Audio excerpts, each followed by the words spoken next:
Chcę przywitać wśród nas Natalie Beckart, nie znam francuskiego.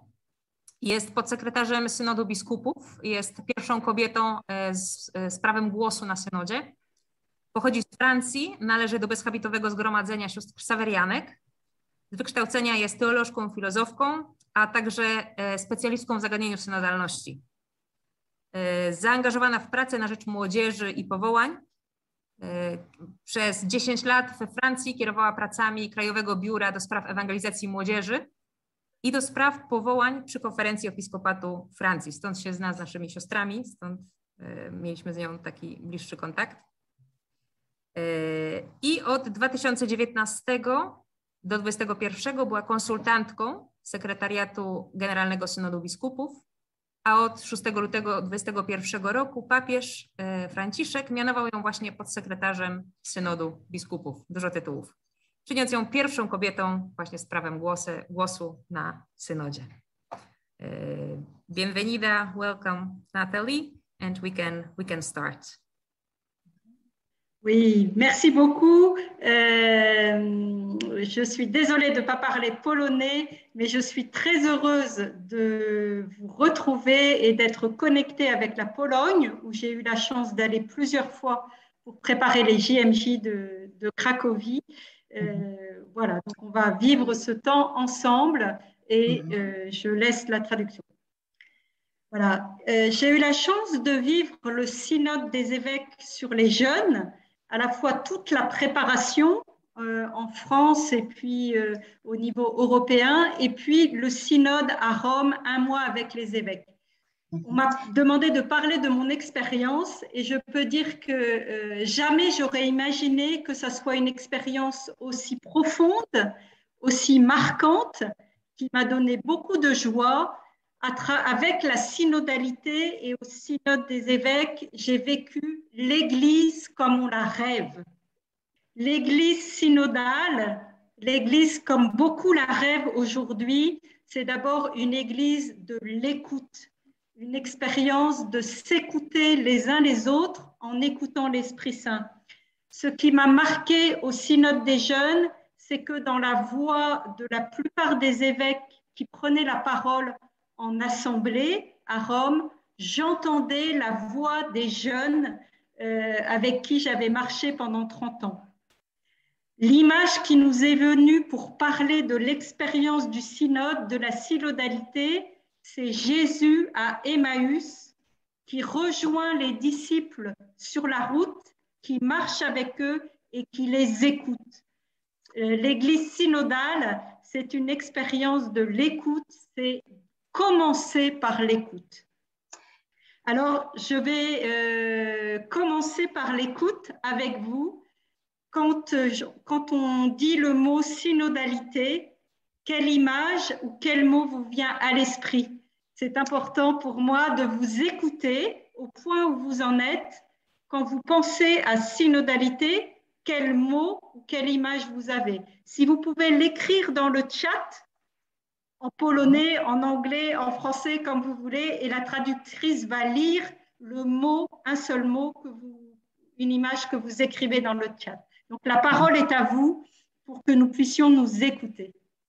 Alors, nous avons le mot comme réflexion, le dialogue, quoi encore? Oui, le chemin commun. Voilà, il y a quelque chose en français, tout le peuple de Dieu, rencontrons et travaillons. Il y a des choses en anglais, oui, l'écoute de tout le monde, l'écoute de tous, la vérité, des relations, l'égalité, la conversation, la communication, voilà, l'écoute de tout le monde, la transparence, la co-responsabilité, on dit ça, si on est responsable, oui. Tout le monde est responsable, voilà. La rencontre aussi. Le pouvoir de faire quelque chose, la possibilité de faire quelque chose et la foi que ça marche. Ben, oui, c'est un peu comme ça. L'écoute des autres. Voilà. Merci. C'est un peu ça. La communion, oui, la communauté, pardon. La communauté, c'est plutôt ça. Merci beaucoup. C'est déjà très riche tout ce que vous avez partagé autour de la synodalité. Pour parler de mon expérience, je vous partage 3 images du synode des jeunes. La première image, c'est pendant le synode, lors d'une pause café. J'aime beaucoup cette image. Voilà, vous voyez le Saint-Père autour d'une table en train de dialoguer avec 2 jeunes, un évêque, un cardinal. Voilà, une église synodale est une église de la rencontre, du dialogue entre tous, quelle que soit notre vocation, notre ministère. Il n'y a pas le pape qui est au-dessus des évêques, qui sont au-dessus des prêtres, qui sont au-dessus des baptisés. L'église synodale, c'est une église où tous les baptisés sont acteurs et protagonistes parce que nous avons une égale dignité par le baptême. L'église synodale, l'expérience de l'église synodale, c'est vraiment l'expérience de l'église peuple de Dieu, comme Lumen Gentium et les textes de Vatican II le mettent en avant. Nous sommes tous ensemble, tous les baptisés, peuple de Dieu. Ce qui nous est commun par le baptême est beaucoup plus important que ce qui nous différencie de par nos ministères, nos responsabilités ou nos vocations. Donc l'image pour penser l'expérience de la synodalité, c'est cette circularité qui nous dit l'Église en dialogue, l'Église en relation, beaucoup plus qu'une pyramide, ou alors le pape François parle de la pyramide inversée, parce que le plus important, c'est la base, c'est le peuple de Dieu. L'expérience de la synodalité, vous le savez, c'est l'expérience de marcher ensemble, d'être une église en mouvement qui doit toujours se réformer, où tous marchent ensemble à l'écoute de l'Esprit Saint. C'est ce que nous avons vécu dans l'expérience du synode des évêques sur les jeunes, aussi au synode sur l'Amazonie. C'est ce que vivent beaucoup de synodes diocésains.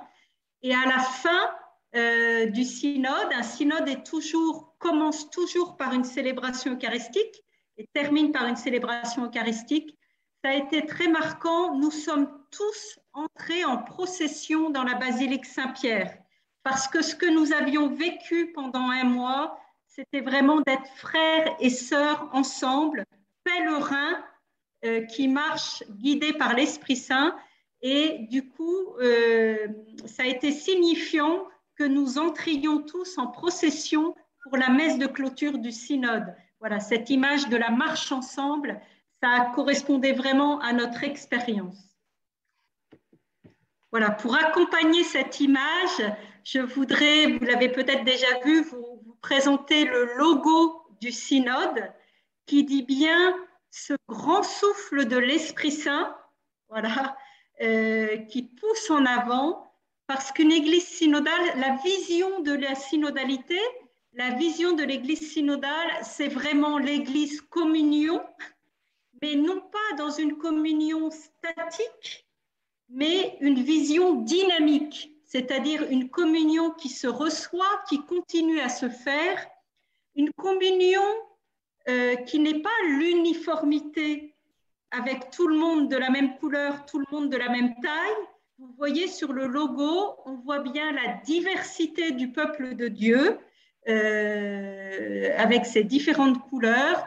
Et l'expérience de l'Église synodale, c'est d'abord d'écouter en particulier les plus petits, les plus pauvres, ceux qui n'ont pas de voix, les personnes handicapées, les personnes qui sont plus loin de l'Église, aux périphéries. Voilà, cette Église synodale de l'écoute, elle porte une attention particulière aux plus petits et aux plus pauvres. L'expérience que j'ai vécue, que nous avons vécue, c'est vraiment une expérience de l'Esprit Saint.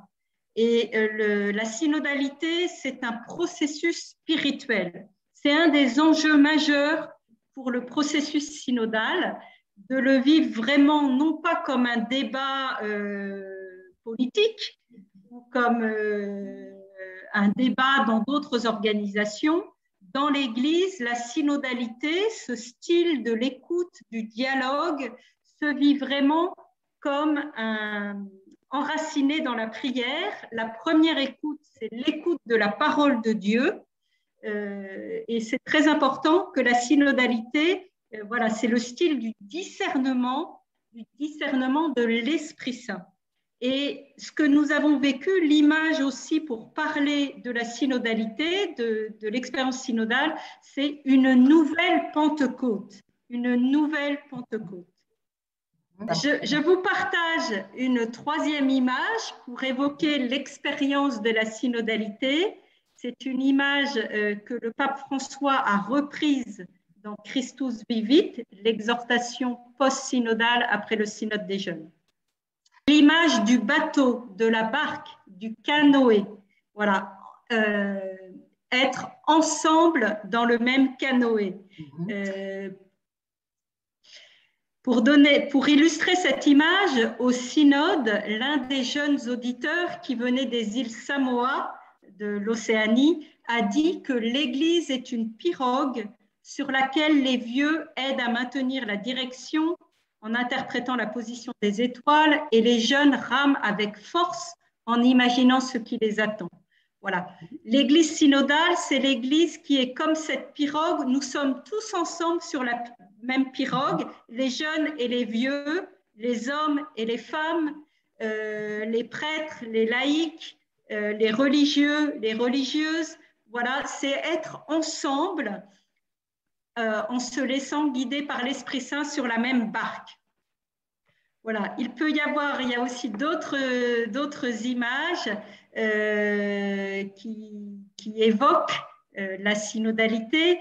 Donc, j'ai évoqué la pyramide inversée, le polyèdre, qui est une image chère au pape François, parce que c'est une manière de penser l'unité de l'Église dans une forme de diversité.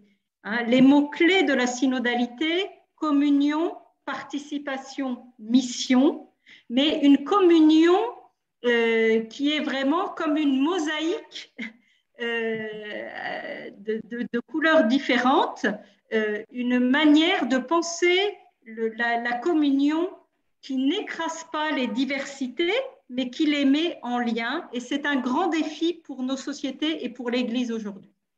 Voilà, l'expérience de l'Église synodale, c'est une Église dynamique et en mouvement qui accompagne en cheminant à la manière de Jésus-Christ à Emmaüs, une Église dans laquelle la place est donnée à la diversité des charismes et des ministères. Et c'est cette Église qui marche ensemble.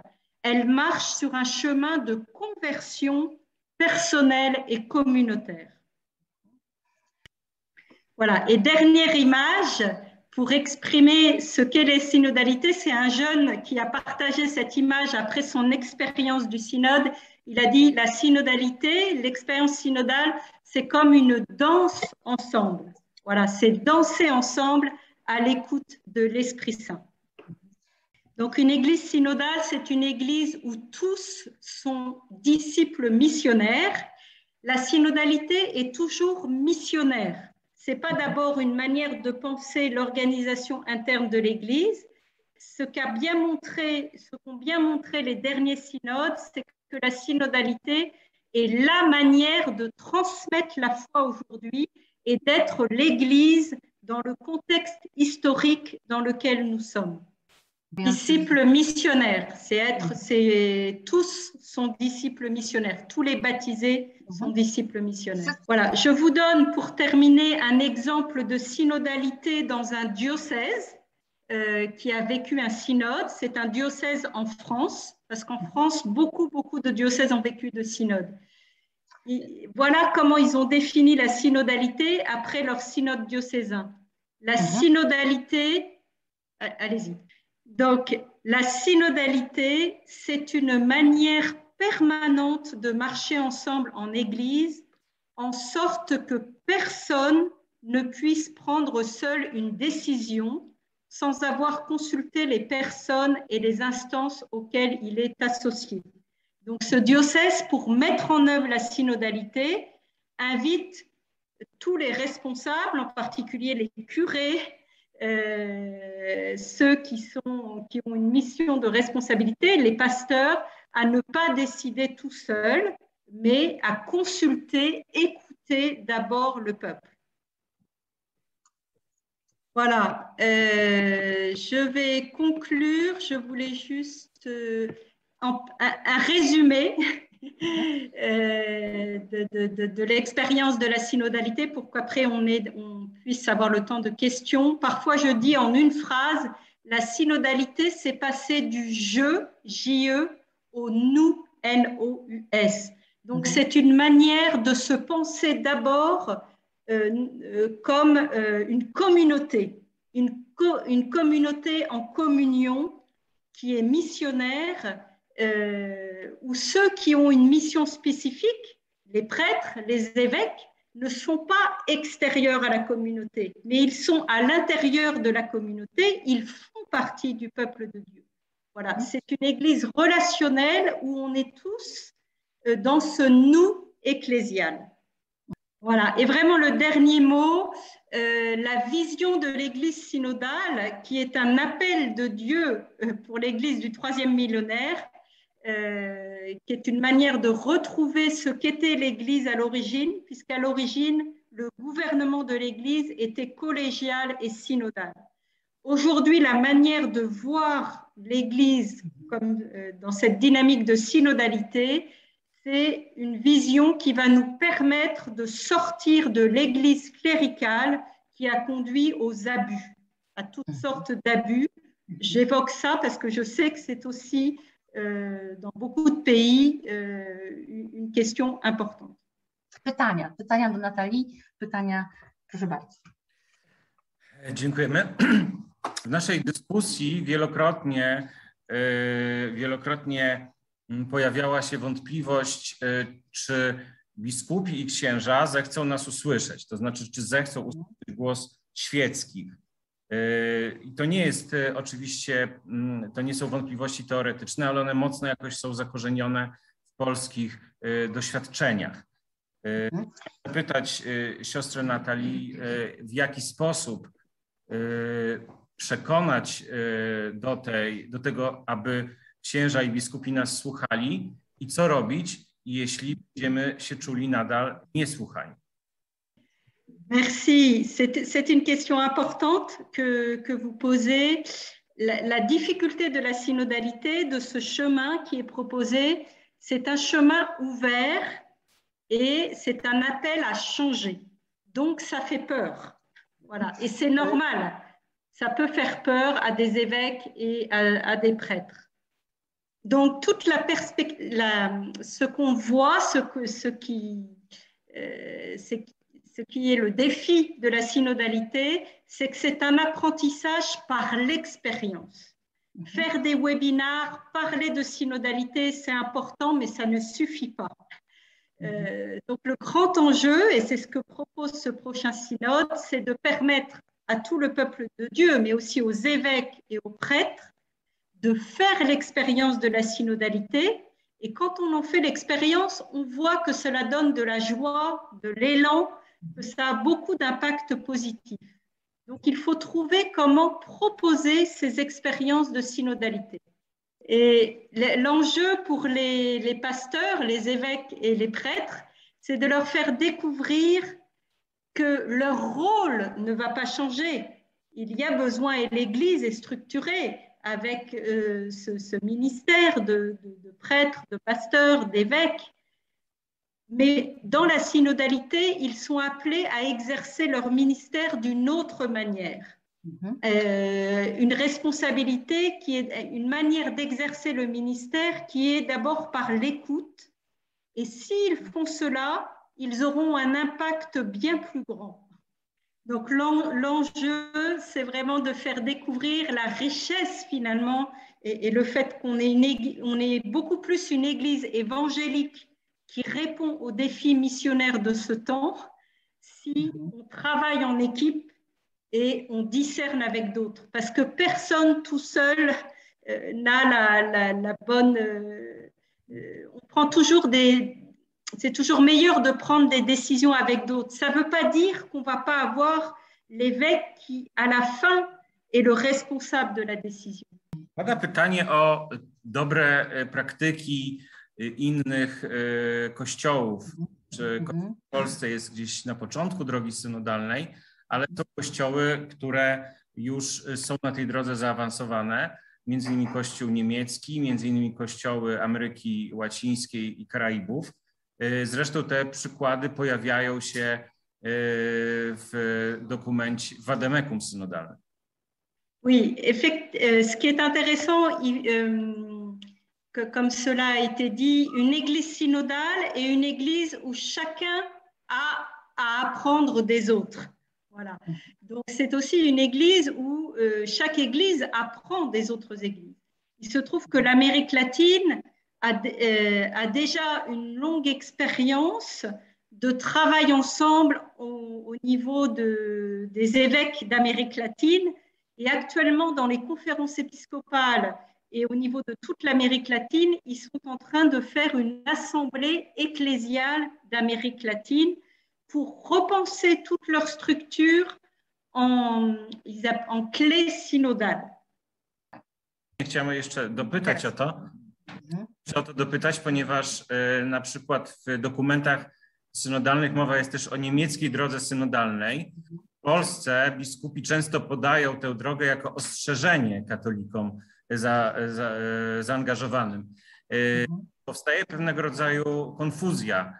Z jednej strony nie wiemy, czy mamy się bać przykładu niemieckiej drogi synodalnej, czy ją w jakiś sposób naśladować. Alors, comme je vous le disais, la difficulté, c'est que l'Église aujourd'hui est en train de redécouvrir et réapprendre la synodalité comme un fruit de Vatican II, mais on est encore en apprentissage. Donc, les différentes expériences nous permettent de voir ce qui est bon et ce qui n'est pas bon. Et la perspective de ce prochain synode, on propose à chaque église locale déjà de relire les expériences synodales pour voir qu'est-ce qui était bon, qu'est-ce qui n'était pas bon. On peut dire que la synodalité aujourd'hui, c'est un work in progress. Donc, c'est parce que c'est l'art de discerner ensemble. Ce n'est pas une technique à appliquer. Et c'est aussi, chaque église a son histoire particulière. On ne peut pas copier-coller ce qui est fait dans un autre pays exactement dans un autre pays. On peut s'inspirer des bonnes pratiques, mais il faut discerner ce qui est bon pour chaque situation locale. Jakie jest siostry spojrzenie na niemiecką drogę synodalną, bo to jest nasz sąsiad bezpośredni. I oczywiście te kontakty między Kościołem niemieckim a polskim są siłą rzeczy od wielu lat silne. Alors, je n'ai pas en tant que tel de vision personnelle. Je n'ai pas, voilà, c'est un processus en cours. Donc, et notre rôle au secrétariat général du synode, c'est pas de dire, de mettre des étiquettes ou des notes, vous voyez, c'est d'être attentif à ce qui se passe. Je crois qu'il y a, ce qui est très important, le point de référence pour nous sur le chemin synodal allemand, qui doit être une référence aussi, je pense, pour la Pologne, c'est la lettre du pape François au peuple de Dieu en Allemagne. Voilà. Donc, je ne vais pas m'exprimer plus précisément sur ce chemin synodal qui est encore en cours. Voilà. Voilà. Ce qui est important pour nous au secrétariat général du synode, c'est d'écouter, de dialoguer avec la diversité des églises locales, d'écouter les expériences et de vivre ensemble ce discernement. Pour les bonnes pratiques, on a vraiment fait ce travail et c'est ce qu'on a mis dans le Vademecum à partir de toutes les bonnes pratiques qu'on a essayé de récolter de par le monde. Kolejne pytanie od księdza, który jest odpowiedzialny w jednej z archidiecezji za konsultacje. skąd wziąć przykłady konkretnej metodologii konsultacyjnej, która dobrze jest gdzieś już sprawdzona. Mamy pewne takie zakłopotanie właśnie w Polsce, bo mamy słabe doświadczenia z synodalnością, a za miesiąc właściwie musimy zacząć konsultacje. I pytanie jest takie, skąd wziąć tę metodologię? Tutaj na czacie pojawiają się też pytania, czy robić ankiety internetowe, czy spotkania w małych grupach. Skąd możemy wziąć te dobre praktyki i czy siostra może nam coś konkretnego doradzić w tym względzie? Oui, alors je comprends bien, je vous donne vraiment, je vous invite à aller voir dans le guide pratique, le Vademecum, on décrit bien des méthodologies. Là encore, si on veut vraiment rejoindre l'ensemble du peuple de Dieu et la diversité du peuple de Dieu, il faut combiner plusieurs méthodes. Une première méthode, c'est de faire des rencontres, des groupes en présentiel ou en Zoom pour écouter les personnes selon le modèle qu'on propose, c'est-à-dire que ça ne soit pas simplement une réunion et on parle, on commence par la prière, on écoute la parole de Dieu, on s'écoute chacun. Voilà, il y a une méthode très précise qui est proposée pour les rencontres.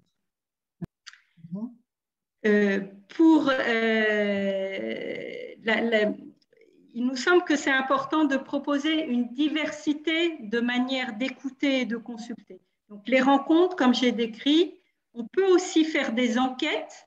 C'est une manière aussi d'écouter. Et puis, il y a des personnes qu'il faut aller rencontrer individuellement, par exemple. D'aller faire quelques entretiens avec des personnes qui ne vont jamais venir spontanément à une réunion. Donc, si on veut écouter la diversité du peuple de Dieu, il faut aussi pouvoir proposer diverses méthodologies. Mais justement, la question est comment faire pour justement rencontrer les personnes qui ne viennent jamais à l'église, qui n'écoutent pas. Comment le faire? Alors, la proposition, c'est de s'appuyer sur les organisations, les réseaux qui sont déjà présents. Par exemple, en Pologne, par l'école catholique, on rejoint beaucoup de gens qui ne vont pas forcément à la paroisse, des enfants, des jeunes, des familles, par les universités catholiques, par la Caritas. Par exemple, par la Caritas, c'est aussi une manière d'aller écouter et rejoindre des gens qui ne sont peut-être pas à l'église. Donc, c'est utiliser tous les mouvements, vous voyez, les lieux où il y a qui sont déjà organisés pour aller là où sont les gens. C'est une invitation à être créatif et à vraiment s'appuyer, par exemple aussi les médias catholiques peuvent être une manière aussi de faire connaître le synode et la consultation. Je vous donne l'exemple du diocèse de Rome. Ils ont pensé à installer des tentes du synode sur les places, là où il y a le marché, là où il y a les places où viennent les gens. Donc, c'est aller, vous voyez, à la rencontre des gens là où ils sont. Voilà, je crois qu'en Pologne, il y a beaucoup de gens qui auraient envie d'être écoutés et de parler sur l'Église. Mais c'est comment aller les rejoindre pour les écouter, y compris ceux qui ne viennent pas toujours à la messe. U nas my mamy raczej w drugą stronę pytania, to znaczy wątpliwości. Ja podam przykład tak, i przepraszam, że dopytujemy, ale mamy takie poczucie, że za miesiąc musimy zacząć pewną drogę, której za bardzo jeszcze nie umiemy. Ja jestem przedstawicielem wspólnoty Wiara i Tęcza skupiającej chrześcijan LGBT i za kilka dni zaczynamy rekolekcję. Będzie to spotkanie kilkudziesięciu osób i na pewno będziemy rozmawiać o tych wszystkich tematach. Właśnie będziemy rozmawiać celowo, tak wybraliśmy temat rekolekcji, żeby mówić o naszym uczestnictwie w Kościele. Na pewno będzie bardzo wiele ciekawych wniosków i co z nimi możemy zrobić. Bo u nas pytanie nie jest, jak dotrzeć do ludzi wykluczonych, ono też jest, ale bardziej, co zrobić z tym głosem tych ludzi, bo mamy wrażenie, że ten głos nie jest słuchany. Alors, ce qui est proposé, une des clés, c'est que chaque diocèse nomme un responsable, ou plutôt une équipe, de la consultation synodale. Donc, c'est d'essayer de contribuer, et c'est cette équipe qui est chargée de mettre en place la consultation et de récolter tous les fruits de la consultation. Donc, ce que vous allez faire, l'idéal, c'est que ça puisse aller au niveau du diocèse et ensuite au niveau de la conférence épiscopale qui doit écouter toute la diversité au niveau de l'Église locale.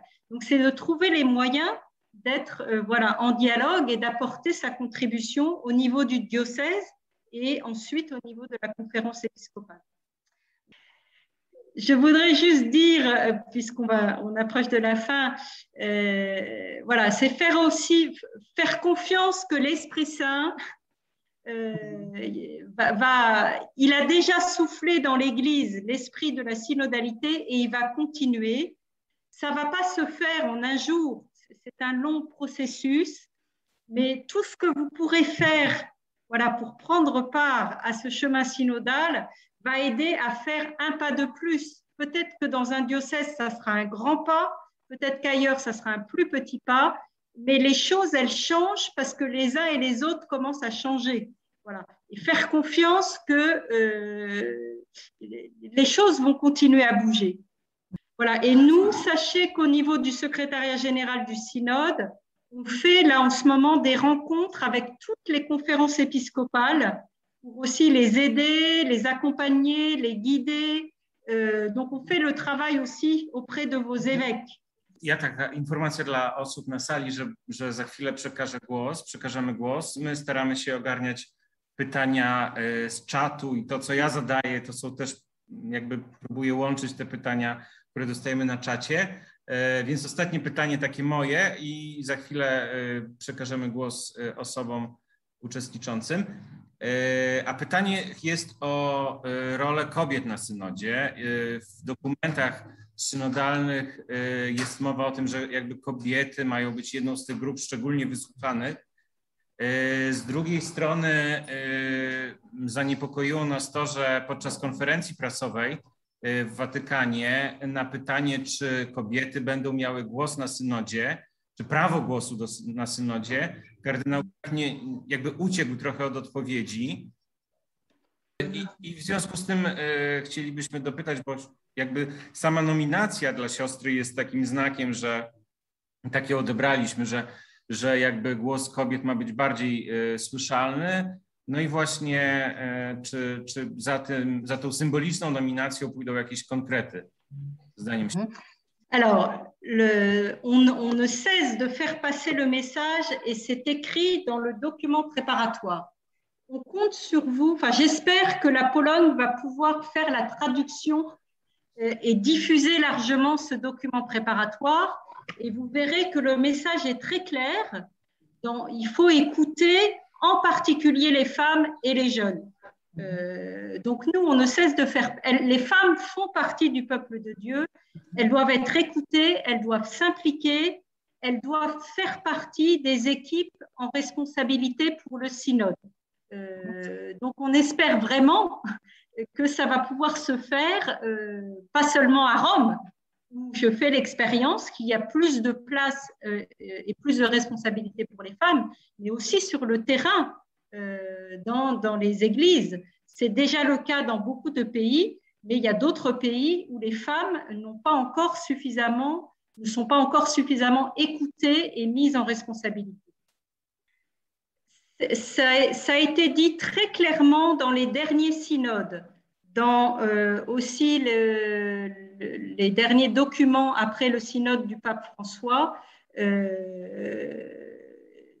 L'Église n'a pas d'avenir si elle n'intègre pas davantage, n'écoute pas davantage et ne met pas plus en responsabilité les femmes, parce que c'est un signe des temps. Voilà. Le rôle des hommes et des femmes a évolué dans la société et ça doit aussi bouger dans l'Église. Ce n'est pas une question de... Et d'ailleurs, ce n'est pas une question d'ordination, c'est une question d'associer les femmes aux prises de décision. Teraz pytanie zada ksiądz Arkadiusz.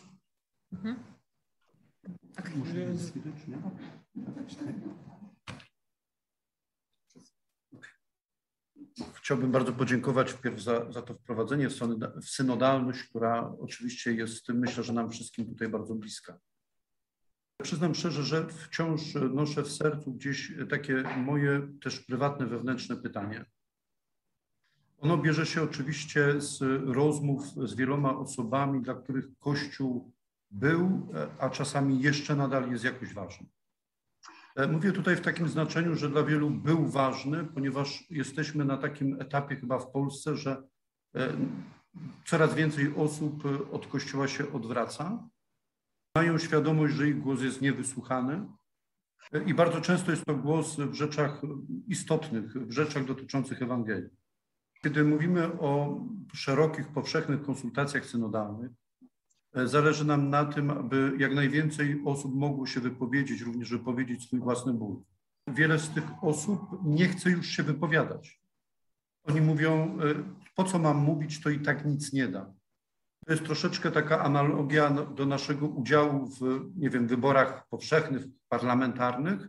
Ludzie nie głosują, bo nie czują przełożenia, że ich głos ma znaczenie. Oczywiście wierząc w działanie Ducha Świętego, to jednak cały czas pozostaje pytanie, czy nie dajemy ludziom płonnych, to znaczy fałszywych nadziei. Oni opowiedzą o swoich marzeniach, opowiedzą o swojej wizji Kościoła i będzie nadal tak, jak było. Żeby jeszcze lepiej zrozumieć to, co mam na myśli, to, co mam na uwadze i w swoim sercu, to może warto zwrócić uwagę na sytuację w Polsce, choćby na uczelniach katolickich, choćby na Katolickim Uniwersytecie Lubelskim, gdzie jeden z profesorów, ksiądz Alfred Wierzbicki, jest w jakiś sposób wykluczany, jest wszczęte postępowanie dyscyplinarne, dlatego że upomina się o Ewangelię w Kościele. Autentyczność w Kościele, Ewangelię, prawa mniejszości. Trudno mówić tutaj o dialogu na katolickim uniwersytecie. Ponadto choćby bardzo ważny dokument Komisji Teologicznej, który dotyczył synodalności, w polskim Kościele jest niezauważony. On nie ma do tej pory oficjalnego tłumaczenia. Słusznie w tym dokumencie jest zauważone, że synodalność powinna być w naszej tożsamości, również w parafiach, poprzez rady parafialne, rady duszpasterskie i inne organy. Ale w naszych polskich parafiach zasadniczo takich rad nie ma. Nie mamy tego doświadczenia synodalności, doświadczenia rozmowy, doświadczenia rozeznawania, wspólnego słuchania Ducha Świętego. Powtarzając moje pytanie, co zrobić, że jeśli zachęcimy ludzi do wypowiedzenia się na temat Kościoła, na temat wspólnoty Kościoła, żeby oni mogli poczuć, że ten ich głos ma znaczenie. U nas w Polsce często jest takie doświadczenie różnych spotkań, które się zwołuje, że jeszcze przed zwołaniem spotkania jest już napisany dokument końcowy. Co zrobić, żeby ta nadzieja w ludziach, tę nadzieję w ludziach wzbudzić, ale jednocześnie, żeby ona się nie zatrzymała na jakimś szczeblu? J'ai bien conscience des difficultés que vous évoquez pour avoir connu un peu la situation de la Pologne. J'entends tout à fait toutes ces difficultés. En même temps, j'ai pas la solution magique, mais une première réponse, une première réponse, que faire? C'est ce que vous venez de faire. On vient de vivre un beau moment d'écoute, d'échange, et vous êtes l'Église. Vous faites partie de l'Église. Et je suis sûre, et je sais qu'en Pologne, il y a différentes réalités d'Église où ça peut se vivre. Donc, c'est comment petit à petit, vous voyez, l'Église n'est pas que la hiérarchie, même si elle est importante, les évêques et l'Église, c'est nous tous baptisés. Et le pape François est très clair, il dit le changement ne pourra pas se faire, la synodalité ne peut pas se faire sans l'implication de tout le peuple de Dieu et en particulier les laïcs. Voilà, je crois que c'est les laïcs qui vont aider à trouver des pistes de réponse.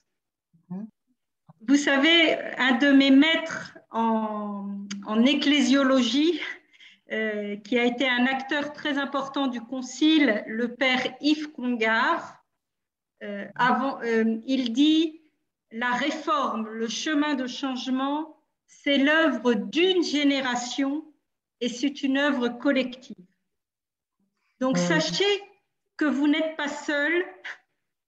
Peut-être que les choses bougeront aussi en Pologne parce qu'elles bougent ailleurs. Et vous, avec ce que vous essayez de vivre, vous allez aider d'autres. Voilà, je suis très confiante parce que l'Esprit Saint va continuer à guider son Église. C'est personne tout seul, c'est pas une Église toute seule qui pourra trouver le chemin. L'invitation, c'est que vous, chacun de vous, avec ce que vous portez, vous ne restiez pas seul et que vous puissiez, comme vous l'avez fait ce soir, avoir des lieux pour partager vos questions, vos rêves, vos désirs et permettre à d'autres aussi d'avoir ces lieux-là. Voilà, et je veux vraiment vous assurer de ma prière pour l'Église en Pologne et pour la société polonaise. Czy są pytania z sali? Śmiało zachęcamy.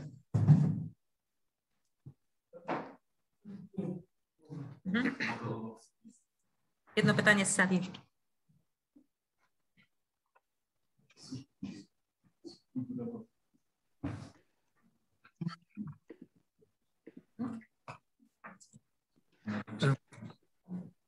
Bardzo dziękuję za te bardzo interesujące myśli o synodzie.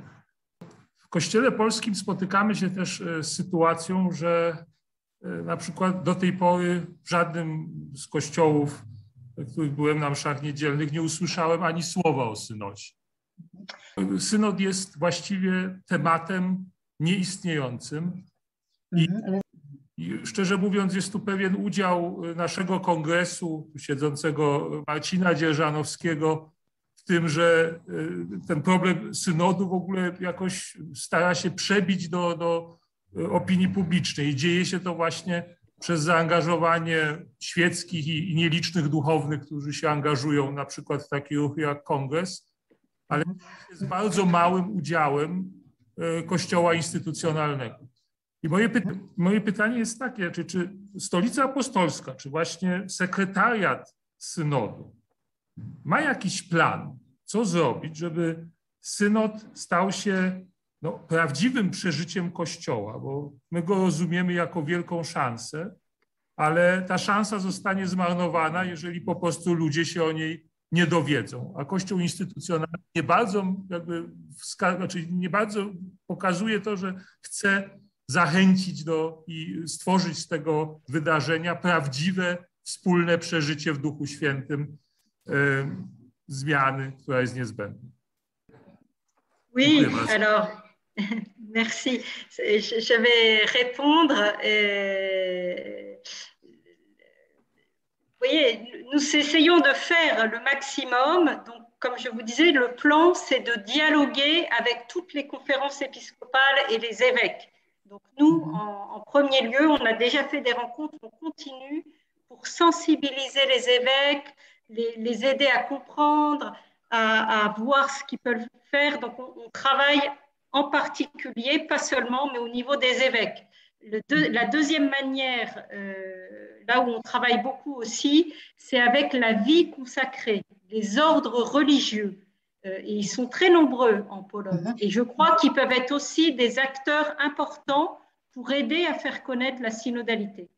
Et on travaille aussi au niveau des associations de laïcs qui sont représentées au niveau international pour aussi les sensibiliser et que dans les différents pays, elles soient acteurs pour faire connaître la synodalité. Donc nous, on travaille, vous voyez, à tous ces niveaux-là.